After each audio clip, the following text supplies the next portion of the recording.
Bonjour à toutes et à tous, Madame la doyenne du collège universitaire, Madame la directrice exécutive du collège universitaire et directrice du campus, Madame la directrice adjointe en charge des affaires académiques, chers invités en vos grades et qualités, chers étudiants, je vous remercie infiniment de votre accueil et de me donner l'honneur de prononcer cette leçon inaugurale.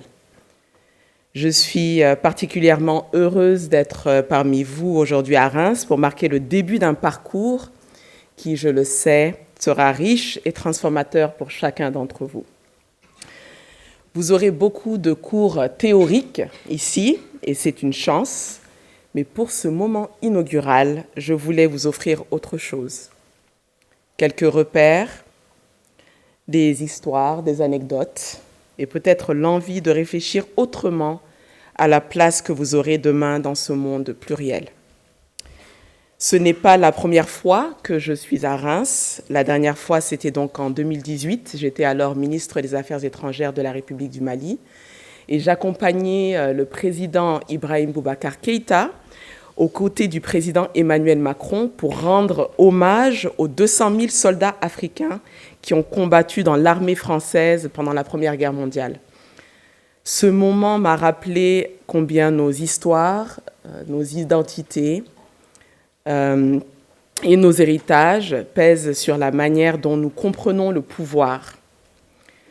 Aujourd'hui, je suis ici dans un tout autre rôle, mais avec la même conviction que penser le pouvoir exige de se souvenir d'où l'on vient.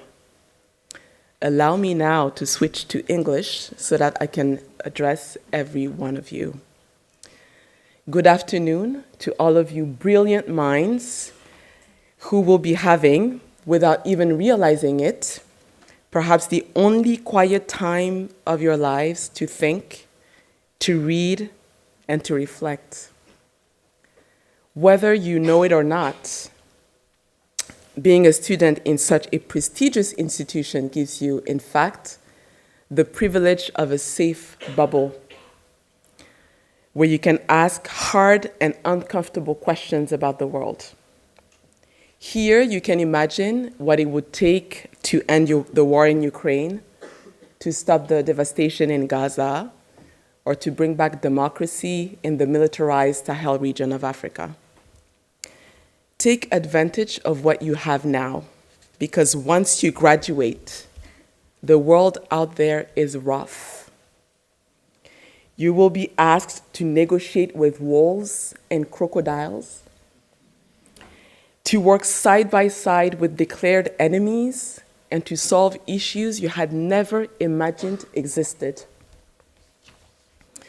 This is your moment to interrogate everything you know about power, about politics, and about yourselves as future big players in politics, in diplomacy, and probably in public policy as well. Giving this leçon inaugurale gives me great pleasure. Thank you so much for having me. And I would like to congratulate you on the start of a beautiful journey. What I want to share with you today is a meditation on power. Because whether you study Africa, North America, or the sciences of sustainability, what you're really studying is different forms of power. You will need to learn not only to understand it, but also to live with it, and I hope one day to exercise it. Power has also been at the center of my own journey as I moved between the world of ideas and the world of politics, from being a student like you to serving in the government of Mali, and now teaching diplomacy and researching military coups in Africa. But my own path to these questions did not begin in government. It began exactly where you are now, in the classroom. So I was a first-year student in classe préparatoire, Hippocagne, when the world suddenly cracked open. The terrorist attacks of September 11 happened less than a week after classes began. That literally shattered the world around us. And it forced us, young minds, to ask questions about the world and about politics and power that no textbook had prepared us for. I did not understand much about geopolitics then, and I did not yet know how the world worked, but I knew something fundamental had shifted. You know, in Hippocagne, when you're a good and dedicated student, you're supposed to dedicate your days and nights reading Rousseau, Zola, Balzac, Voltaire, right? But I found myself consumed by books I was not meant to be reading. I was distracted, yes, but I was also pulled into a direction that would define my professional careers for years to come. It wasn't that long ago, I promise, but at the time we didn't have Facebook or Twitter or any of the social media platforms that you have today. And so we relied heavily on our professors to make sense of the world around us. It was my philosophy professor, a brilliant mind, always in yellow socks for some reason, who asked us to read Samuel Huntington, The Clash of Civilizations and the Remaking of the World Order. Huntington argues in that book, and if I can make this, okay. Here. Huntington argues in that book, and it's a classic, right, if you haven't read it, that wars will no longer be fought between countries, but between cultures in the post-Cold War order. Some embraced his thesis, saying that it gave a clear framework to understand the quote-unquote new world order. Others criticized him for oversimplifying very complex processes and realities.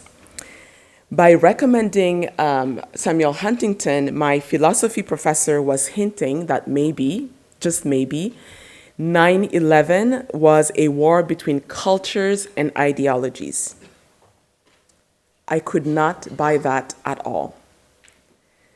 I was, after all, an 18-year-old Muslim from Grenoble, the most beautiful city in France, by the way. And so I could in no way identify with the men who had hijacked those planes. And that is when you realize that identity shapes what you see, what you question, and what you accept.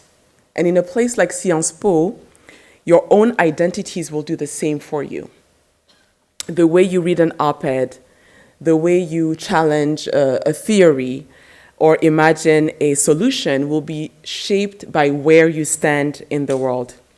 That is not a limitation, I think. It's actually an asset if only you remain aware. After Huntington, Joseph Nye was next, soft power. I was sort of fascinated by the idea that a country could attract and persuade, not coerce militarily or economically. And soft power, as defined by Joseph Nye, arises from the attractiveness of a country's diplomacy, culture, and political ideals and values. Nye sort of gave me another lens to understand power. So picture this, right? I'm 18, so my two professors of power, at least in my reading list, were these two gentlemen, Joseph Nye, Samuel Huntington. Respected scholars, okay? But they were also older, they were white, and they were American. Their worldviews reflected the vantage point of global dominance. And for full effect, here's an AI-generated visual of the contrast with me in the mountains of Grenoble.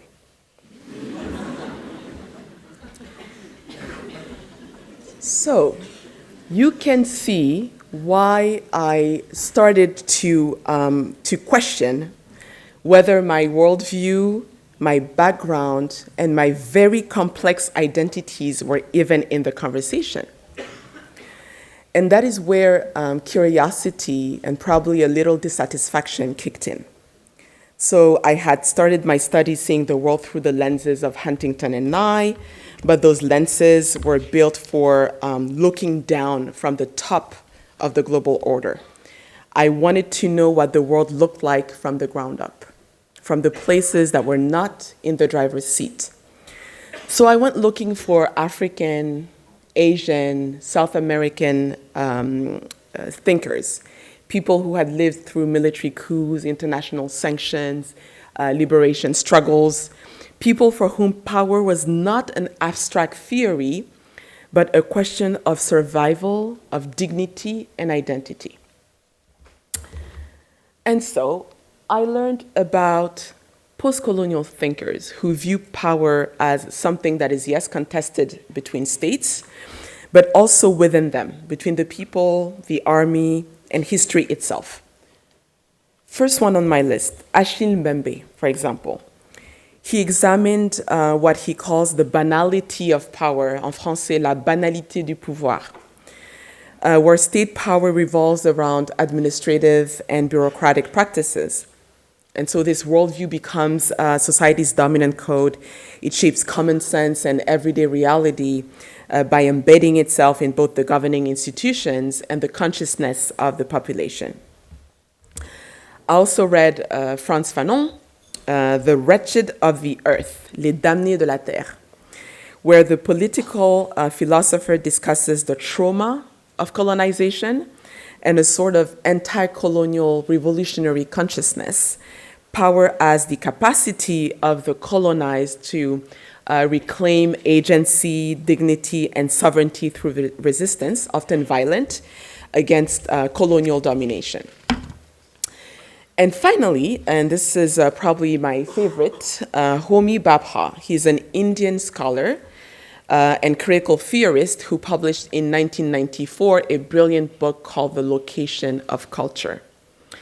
Bhabha is interested in cultural and discursive power, the ability to reshape meaning, identity, and legitimacy through hybridity. He describes power as the capacity to destabilize dominant narratives by occupying what he calls the in-between spaces, where cultures actually meet. So in that space, the colonized and the marginalized can produce new ways of challenging the authority of fixed hegemonic definitions of culture, nationhood, and history. And this is where I began to see Samuel Huntington very differently. At 18, his Clash of Civilizations framework felt too rigid. It was too absolute for the world I inhabited, which was really a world of layered identities, mixed histories, and constant negotiation with the world around me, but also within me. But as I read Mbembe, Fanon, Bhabha, I realized that Huntington and Bhabha were actually, in their own way, speaking to the same question. What happens when cultures meet? For Huntington, the answer was conflict, it was inevitable, it was defining. For Bhabha, when cultures meet, it was creativity, it was hybridity, and the possibility of reshaping power itself. And for me, a French Malian woman from the Alps who would one day sit in diplomatic rooms, the truth lay somewhere in between. My multiple identities became a prism through which to understand power, and you have your own prism too. It will sharpen certain details that others miss. It will also blur some things unless you actively look for them. But the danger is thinking that your view is the whole picture, and I will get back to that in a few minutes. So you have understood it. I was on an intellectual search, and this intellectual search undeniably expanded my imagination. It taught me that power looks very different depending on where you stand, and that the way you think about it will determine how you use it when it is in your hands. And here's something I realized much, much later. Allow me to digress just for a few seconds. I'm sure you have noticed every author shaping my thinking up to that point, was a man. None of them were telling me what power looked like from a woman's perspective. And it's in my late 30s that I started to read about women in power. And there is this book that I recommend, Léa Salamé's Femme Puissante, un livre magnifique. She interviews those very accomplished, powerful women, and she starts every interview with the same question. Pour vous, qu'est-ce que c'est qu'une femme puissante? And then you have all of these beautiful responses from all these women. But again, I digress. So let me go to the third and final part of my presentation here, which I called Practice of Power and Habits that Protect You. One day, before I could even process it, some sort of power was in my hands. I was sitting at the same table as heads of states and diplomats twice my age, as Foreign Minister of Mali at the age of 35. What I learned very quickly is that holding power is not about feeling ready. It is about how you think and how you act in the moment. Take my first appearance before the UN Security Council. And before everything is filmed and put on social media, some backdoor negotiations and meetings happen, which you'd never see.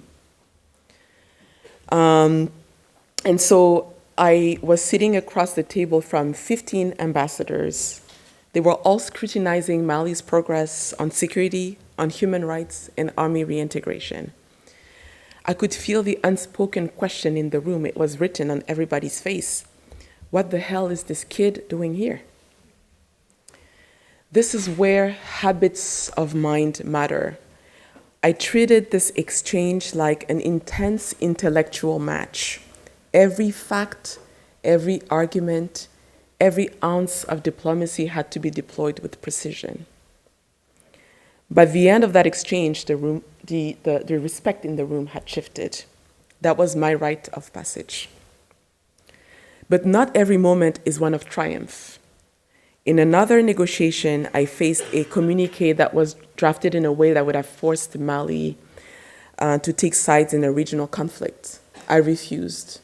The Foreign Minister across from me threw a fit. He protested loudly, but the principle was clear. Compromise could not come at the expense of my country's relationships. And that moment taught me something that every leader eventually learns. In politics and in diplomacy, you're not only negotiating words, you're negotiating histories, you're negotiating egos, you're negotiating wounds that stretch back decades. And here's the point for you. In those rooms, nobody cares where you studied or what is on your CV. What matters is the quality of your thinking, your ability to pause, to read the room, to self-control, to anticipate ripple effects before you speak, and to stand firm when it matters. Because power is heavy. Some days you actually feel its weight physically. And the only protection you have in those moments is the discipline of thought you're cultivating here at Sciences Po. This is why this bubble you're in right now matters so very much.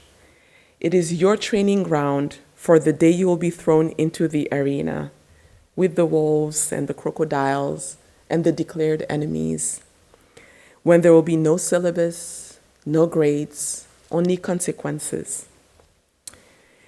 Now let me turn to unquestioned power, the most perverse and dangerous form of power there is. In my doctoral research, I study militarism and military coups in West Africa. And coups really mark the moments when the military decides that it can govern better than civilians. These moments are usually described in the academic literature as abrupt ruptures. But in my thesis, I argue that coups are the product of decades of accumulated tensions between civilians and soldiers, between different factions inside the armed forces and between the army's self-image and the political reality it faces. Working on this topic and interviewing hundreds of military officers and some coup leaders, it allowed me to see power very differently. And what I realized during my interviews is that the most dangerous thing I have ever encountered is unquestioned certainty. The belief that one group alone knows what's best for everyone else. And I am sure that if you look at some of the regional conflicts we have today, you will find unquestioned certainty. One coup leader said to me, "Vous les civils, vous gérez le pays avec vos émotions. Nous, les militaires, on gère le pays avec clarté et autorité. You civilians govern with feelings. We in the military govern with clarity and strength." Okay. Power in itself is not always dangerous, but unquestioned power is. And so the people who scare me the most are not necessarily those who have influence. They're those who stopped asking themselves hard questions about what they're doing with that influence. They no longer ask, should we act this way? Is this just? Is this fair? Is this honest? What am I not seeing? They are so embedded in their systems. They're so impressed with their own status that they have stopped thinking. They are on autopilot, and that is dangerous. Why? Because power in the hands of someone who questions themselves, who thinks carefully, who feels the weight of what they represent, that kind of power is cautious and humble. It is ethical. It leaves space for doubt and dialogue is healthy. But power in the hands of someone who never questions anything, who assumes they're always right because they have a title or they've had titles in the past, that kind of power is blind, and blind power is violent, because that is by definition power without reflection. And it is always tempted by this certainty that I just talked about. And that is where I think that thinking becomes political practice. Because the ability to pause, to question, to imagine an alternative can be the difference between a society that finds compromise and one that reaches for a gun. So do not be impressed by the job or political title. Do not be seduced by access or prestige or charisma, but be afraid of those who have stopped thinking. So let me land. As you embark on this journey at Sciences Po, I want to share advice I wished I had received when I was sitting where you are. The kind that hopefully will shape your careers, your characters, and future choices, and you will have many. Number one, who is sitting next to you matters. I will give you 30 seconds to introduce yourselves to the person on your left and to introduce yourselves to the person on your right.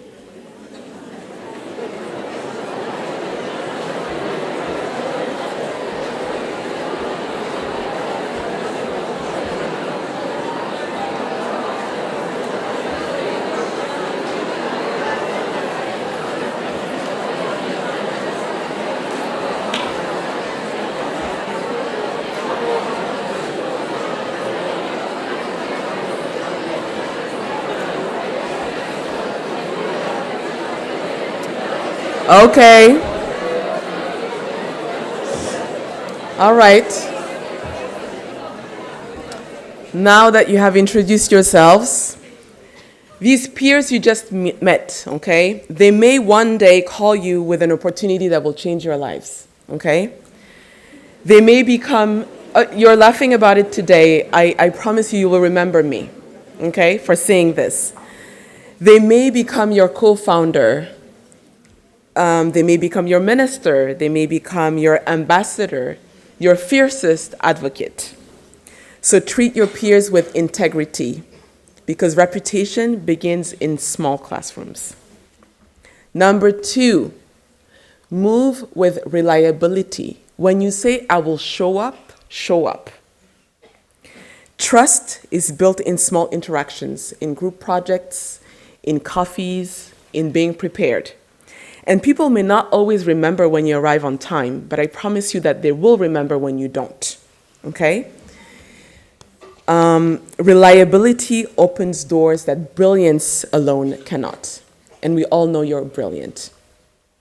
Number 3, be generous with your time, with your network, with your knowledge. The most impactful leaders I've met are generous leaders. They're givers. They're not gatekeepers. And whatever you give will come back to you one way or another. You can quote me on that.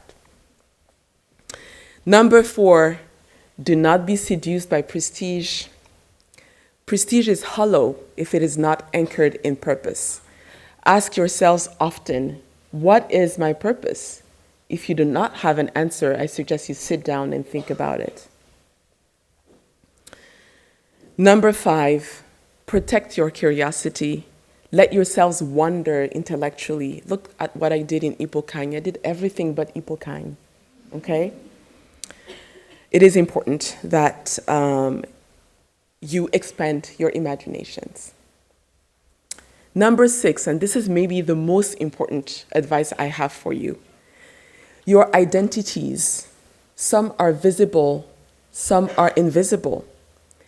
Every single one of them will accompany you in every room, in every negotiation, in every crisis. The faster you acknowledge them, you accept them, the more ethical and effective your leadership will be. They're actually part of your toolkit. They're not barriers. Number 7, your legacy starts now.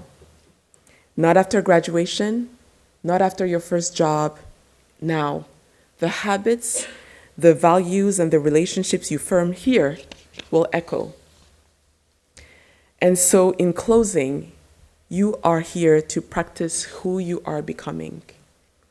May you leave Sciences Po with clarity, with conviction, with community, and an understanding of power that will make you ethical, smart, and unforgettable leaders. Bonne chance.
So we will have a session of Q&A with Professor Camara. Maybe you can go back on the stage. The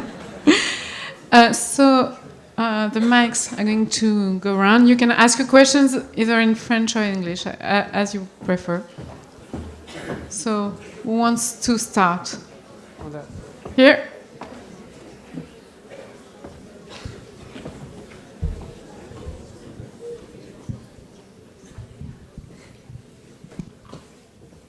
Thank you so much for your presentation. I found it very inspirational. But I wanted to ask, given the fact that you have been in so many environments and you have adapted to so many regions and countries, how did you find the strength and power to adapt and overcome the feelings of overwhelmness and other bad feelings that you may have had in this journey? Thank you. Thank you. I am often overwhelmed. I am a human being, and I think that sometimes we do forget that we're human beings. We're more than our titles. And I think that, you know, if you are an organized person and you know what values grounds you, and you feel that you have a certain control over your personal life, I think it just becomes easier to deal with whatever is thrown at you in your professional career. And I insist on that because I have seen colleagues, again, and I've mentioned it in my presentation, you sort of get absorbed by your professional life, but it's not all of your life. You have multiple ones, and you should consider your professional careers as one of them. And I really hope that you have a successful one. But for you to have a successful professional career, you have to sort of be grounded in your personal life and be organized and have a healthy way of life. And that does transpire in how you handle whatever is thrown at you in the professional world.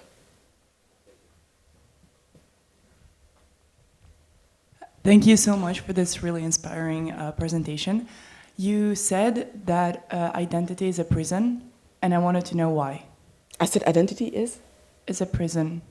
I did not say that. I did say, what I did say was that you do have multiple identities, that some are visible, that some are invisible, and that they are part of your thinking toolkit. And what I urge you to do is really to identify them, to acknowledge them, because they will be seen and they will be carried by you wherever you go. I did not say that it was a prison. It's certainly not a prison. It is part of who you are, and the faster you embrace them, the more effective you're going to be in your leadership capacities.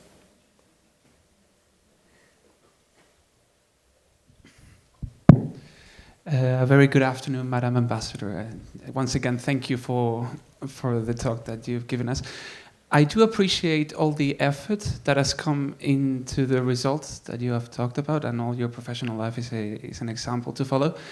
I would like to ask you what you think about luck, whether that has played a role in your career, what we should be thinking about luck. Does it exist, does it not? And if it does, again, what the role that it has played in your career actually is. Thank you. That's a great question. I absolutely do not believe in luck. And I think that once you do, you sort of diminish the agency of individuals. You know, I was born in Grenoble. I grew up in the projects. In French, we call them les HLM. I went to school in what we call in France les zones d'éducation prioritaire. I do not think that I was lucky at all, okay? I think that I worked really hard, that I enjoyed being in school, that I was very curious. Maybe the luck that I had was that I had parents who really pushed me to do well in school. But besides that, luck doesn't exist. I don't think that, you know, you're here by luck. I think you have put in some work to be here. You have made a decision that you wanted to apply at Sciences Po. There are millions of other schools you could have gone to. So please, luck is just not part of anybody's journey. I think I like to call it serendipity, but what happens is that you provoke serendipity. You put yourselves in certain situations for opportunities to arise. So that is my twist on the concept of luck. Thank you so much again for your presentation. I wanted to ask if you had a particular experience that you think taught you the most or was most formative in either getting you to where you were or teaching you something specific that you think was really important for you to know. Yeah, complex question. You know, now that I am in my early 40s, I can say that, you know, there are different stages of life. I can't really tell you exactly when the first one started or when the last one ended, but what I can tell you is that for every stage of life you are in, there are some defining experiences and events that do shape where you go and the decisions that you make. I think, just having immigrant parents from Mali who decided to establish in Grenoble, and me just looking at my father as someone who had immigrated from Mali, I thought, well, he did it, why not me? It's not because I was raised in France that I have to stay here. Let me immigrate towards the United States. And that's what I did. Did I know exactly what I was doing? Probably not. And like my girl Oprah would say, sometimes you need to just focus on your next best step. And this is really what will take you where you want to go eventually. Hello. All right, so my name is Christos, and I would like to ask, how can someone get involved in politics at a small scale in his local community? Mm-hmm.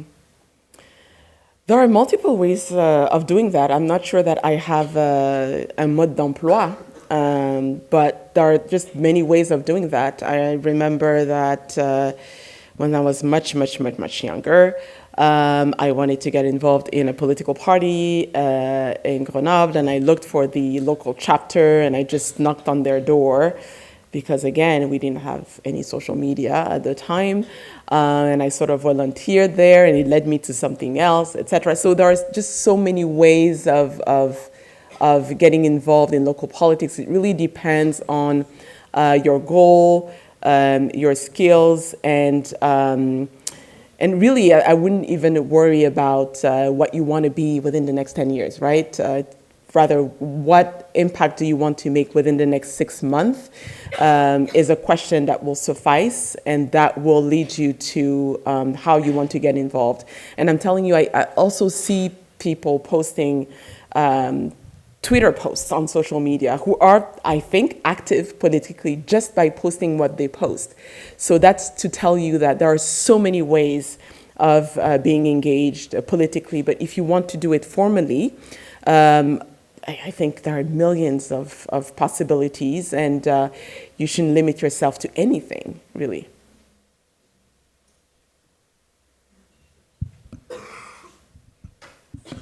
Question there. Hi. Thank you so much for your presentation. It was amazing. I was just wondering, because you said that unquestioned power is the most dangerous form of power. I did say that. And I was wondering, why did you say unquestioned and not unquestionable? Unquestioned power on the part of those who exercise it. And I think, once I have access to some of these high-level people, and I have conversations with them. And when I say unquestioned power, is that they never, some of them, not all of them, but some of them do not consider their positions as a service to society. They consider their positions as first a service to themselves.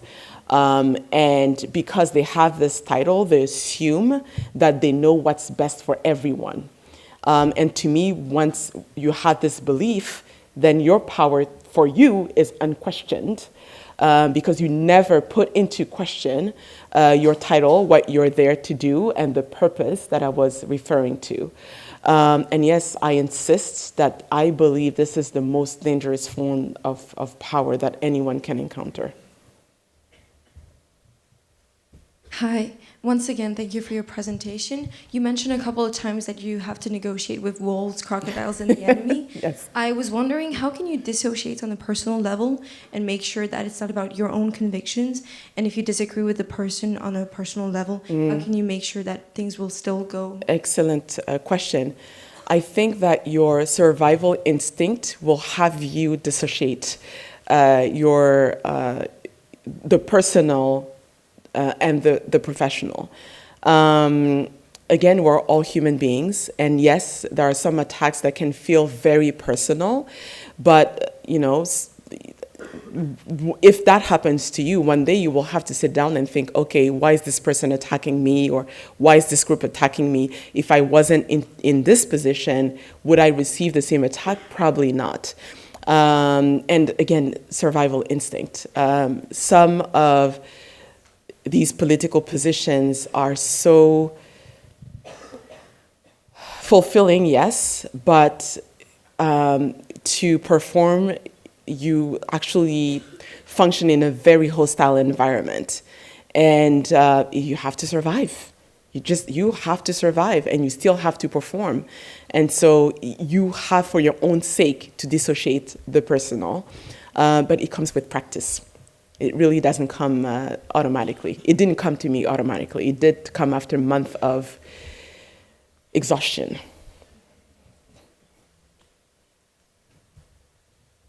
Hello. Hi. Thank you for this, which it was really inspirational. And I had a question. So, coming from France, how did people welcome it when you tried to work as a public servant back in Mali? Yeah, that's a good question. Or? Yeah.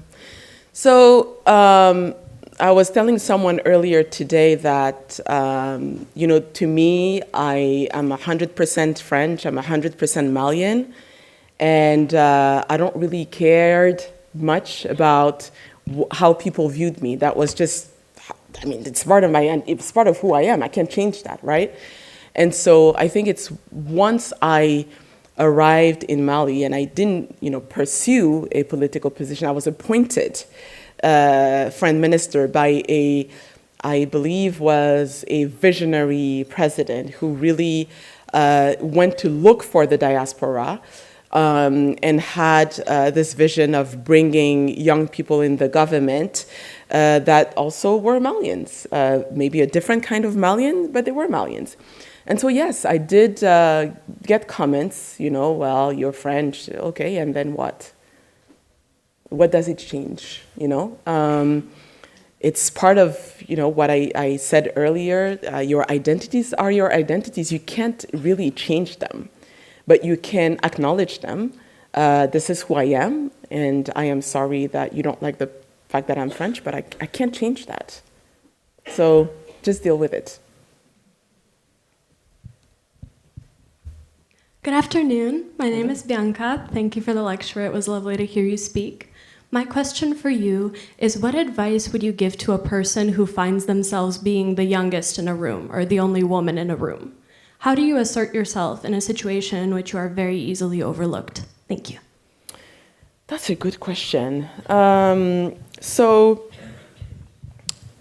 first of all, let's start with the women part. That's the easier part.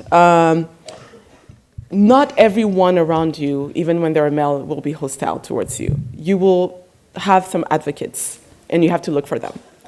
And you could find yourself in an environment where your male colleagues are actually very welcoming and actually don't even see that you're a woman, right? You can find yourself in an environment where that doesn't happen. And you will have some male advocates on the team, and you have to identify them and get close to them and make sure that, whenever you feel undermined or that you feel like your voice is not being heard, that they help you bring your voice out. Now, being the youngest, that's a tricky one, right? I mean, you don't wear your age on your forehead, but sometimes some people just look young. When I look at some of my pictures from when I started as foreign minister, now I'm like, I looked like a baby, right? So I can't imagine what people may have been thinking at the time. I didn't realize it at the time, but you look young. It is what it is, and you are in the position. You have to embody it. Nike. Think about Nike. Just do it. Just do it. Do not care about what other people think. Again, reading the room is important. Knowing how you're perceived by the people around you is important. But if you're there, you deserve to be there, and you really have to embody it. And it does come with uncertainty and sometimes self-consciousness. These are all healthy feelings. but you know, you just go about your day.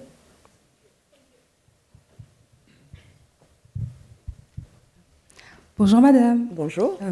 Je vais formuler ma question en français parce qu'elle est un peu spécifique. Donc concernant les identités, j'ai le même parcours que vous. Moi, je suis togolaise par contre, et j'ai grandi en France. J'ai fait enfin, je suis née ici, et j'aimerais aussi faire de la diplomatie, mais pour le Togo. Et j'ai la double nationalité, et je voulais savoir si, pour vous, vos démarches, est-ce qu'elles ont été compliquées pour partir à l'étranger, en Afrique, et justifier votre double nationalité? Absolument pas. Absolument pas. Est-ce qu'il y a des délais longs, l'accueil par rapport à l'administration, etc.? Absolument pas. Je vous assure, avoir la double nationalité, c'est énorme. Et ça veut dire qu'en France, vous êtes française à 100%, et au Togo, vous êtes togolaise. Donc, il n'y a pas vraiment je pense, de problème, même au niveau administratif. Moi, personnellement, je n'en ai pas eu. Honnêtement, c'était encore une fois le regard peut-être des autres, parce que vous parlez français comme une Française. Vous ne parlez pas le français togolais, si je peux me le permettre. Mais si vous voulez être diplomate au Togo, je ne vois pas quel obstacle vous aurez à franchir, honnêtement. Je pense qu'on a beaucoup de barrières qu'on se met de manière consciente ou inconsciente en tête, et ce ne sont pas des barrières en fait. C'est juste qu'on s'imagine quel pourrait être le pire scénario lorsqu'on arrivera sur place, et en fait non, on se rend compte que ce ne sont pas des obstacles, absolument pas. Hello. I wanted to ask which parts of your career were the most fulfilling and the most difficult, in your opinion? Most fulfilling and most difficult, both in the same, it was really working for the government of Mali. I think just the context domestically was very volatile, and the task was to defend Mali's interests internationally. And when you're a diplomat, you have to advocate for your country. And it was just, it was physically exhausting, it was mentally exhausting, but the task was fulfilling. And I don't think that I have ever felt as useful as when I was serving my country in government. Yeah. Good afternoon. Thank you so much for your lecture. I was wondering if during your career you ever felt, did you ever see yourself as a symbol, or did you ever feel the pressure to represent something as a young Black woman? I mean, I represent myself, but no, that has never really crossed my mind. Let me think harder. What I remember, especially again when I was in government, is that whenever I would travel to France, I would come here, I had Malians from the diaspora who were very French, who had, same like me, had been born in France, grew up in France, who would come to me and ask me how was it to live in Mali and be under the limelight like I was. And underneath those questions, I could feel that there was a lot of fear from those members of the diaspora, if I can call them that way, but that they would have loved to go back, but that maybe they didn't have the courage. So yeah, so whenever they would come to me, I felt that I had to represent the diaspora in some ways. But besides that, my advice would be, I mean, why would you want to carry the voice of millions of people and represent them? Represent yourself, and I think whoever wants to see themselves in you will at some point. Thank you again for your presentation, madam. I wanted to ask you, how would you compare different positions or offices you held?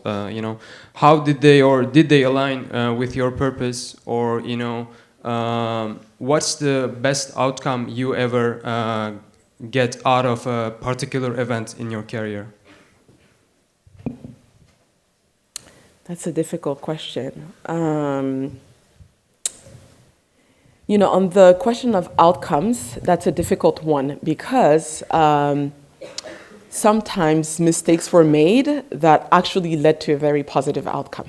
Okay? And so, the outcome to me is always very personal. If at the end of the day, I feel like I have been my authentic self, and that I have done the utmost effort to reach the goals that were assigned to me initially, and I can sleep well at night with myself, I think that is the outcome. And then, I have no control over how it is going to be received by everyone else, but I can control how I feel about myself having carried X, Y, and Z responsibility or missions. And really, at the end of the day, in everything you do professionally, it's also all about you and how you feel about yourself. You may express it publicly or not, but this is, I think, what counts first and foremost. Hello. Thank you so much for the inspiring presentation. It was incredible. My name is Emma, and I'm very passionate about human rights, specifically around environmental justice and dealing with the climate crisis. And I'm also grew up in America, and so it really resonated with me when you talked about being leaders with integrity and really underlying, the impact, the real human element, questioning ourselves and making sure that we are doing what is best for others. And really that's a philosophy that I try to center around my activism. But I think, we see it in the US and around the world. So often there's leaders that don't have that integrity, that don't ask themselves these questions. And how do we as leaders that try to strive with integrity deal with people that play dirty, the other side that doesn't have those same morals and values, and sometimes it feels very degrading and frustrating. And so how can we kind of function in a wider world that sometimes doesn't function with integrity? Excellent question. I think playing clean, playing with integrity, and playing with honesty is a long-term game. And people may not see it right away, especially since, propaganda and all of those fiery speeches have an immediate impact. But I am telling you that the long-term impact of integrity is always greater than what you currently see. So you should never doubt yourself and think that, well, I have to play dirty because this is fashionable these days. But if you want to play the long-term game and have how we say in Mali, a clean name at the end of the day, just keep in mind that integrity might not be seen right away, especially when the noise is very loud. But it is definitely a long-term endeavor.